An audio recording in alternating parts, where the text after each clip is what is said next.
गोणगाव येथील एका अत्याचार पीडित मयत बालिकेच्या कुटुंबियांची वेदना आजही कायम आहे। 3 वर्षापूर्वी आपल्या लाडक्या लेकीला गमावलेल्या या कुटुंबाला आजही न्यायासाठी कोर्टाचे उंबरठे झिजवावे लागते। दरम्यान नसरापूर प्रकरणानंतर आता गोणगावच्या लेकीलाही न्याय मिळावा अशी मागणी पुन्हा जोर धरू लागली आहे।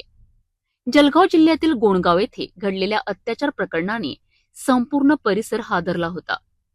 या घटनेत एका निष्पाप बालिकेचा दुर्दैवी मृत्यू झाला। मात्र घटनेला 3 वर्ष उलटल्यानंतरही पीडित कुटुंबियाला न्याय मिळालेला नाही। आपली लाडकी मुलगी गमावल्याचे दुःख एकीकडे आणि दुसरीकडे न्यायासाठी सुरू असलेली धावपळ यामुळे कुटुंब पूर्णपणे खचून गेले आहेत। पीडित कुटुंबीय आजही न्यायालयाच्या चक्रा मारत आहेत। आमच्या मुलीला न्याय कधी मिळणार हा प्रश्न आता त्यांच्यासाठी असह्य वेदना बनला आहे। 3 वर्ष झाले, अजून जर चिमुकलीला न्याय मिळालेला असता तर अशा जगामध्ये घटना घडल्या नसत्या। जिथपर्यंत चिमुकलीला न्याय मिळत नाही तोपर्यंत जगामध्ये अशा घटना घडल्याशिवाय राहणार नाही। 3 वर्ष झाले, अजून न्याय मिळालेला नाही। फास्ट ट्रॅक कोर्टामध्ये केस चालू असताना सुद्धा 3 वर्ष झाले तरी फास्ट ट्रॅक कोर्ट अजून न्याय देत नाहीये।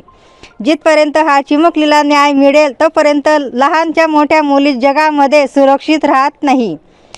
आपण आता घराच्या बाहेर जर निघाले तर तिथपर्यंत आई म्हणते की मुलगी कुठे गेली, तर ती बाहेर जर शाळेत जात असताना ती घरात आई ती बाहेर लगेच पाहते की मुलगी कुठे गेली आपली। ते तिचा जीव लहानचा मोठा धडधड जीव करतो की मुलगी काय होईल बस। जगामध्ये जशा घटना घडताय तर कशा लहान ह्याच्या मोठ्या मुली कशा करतील आणि कसं काय लहान वागतील मुली ते समजत नाही ना। हा न्याय लवकर मिळायला पाहिजे आणि त्याला भर चौकामध्ये फाशी दिली पाहिजे। न्याय मिळाले नाही, 3 वर्ष विग्यात फास्ट कोर्टला सांगेल होतं। तर अशी कशी काय फास्ट कोर्टचे सरकारने न्याय देणं पाहिजे, कोर्टाने न्याय देणं पाहिजे। नसरापूर येथील घटनेनंतर राज्यभरात महिलांच्या सुरक्षेचा मुद्दा पुन्हा चर्चेत आला आहे।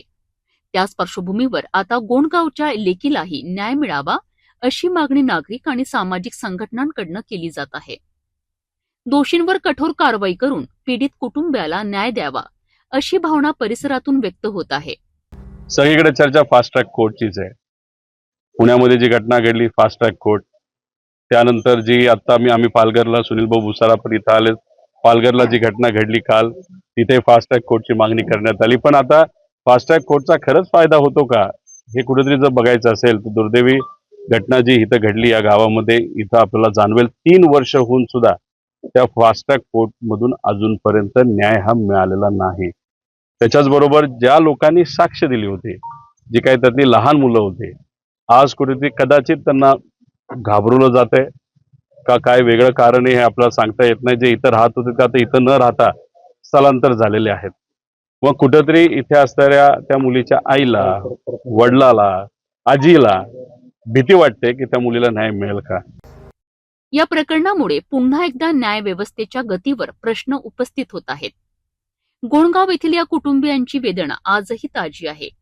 3 वर्षापासून न्यायाच्या प्रतीक्षेत असलेल्या या कुटुंबाला दिलासा कधी मिळणार आणि दोषींवर कठोर कारवाई कधी होणार याकडे आता संपूर्ण राज्याचे लक्ष लागले आहे।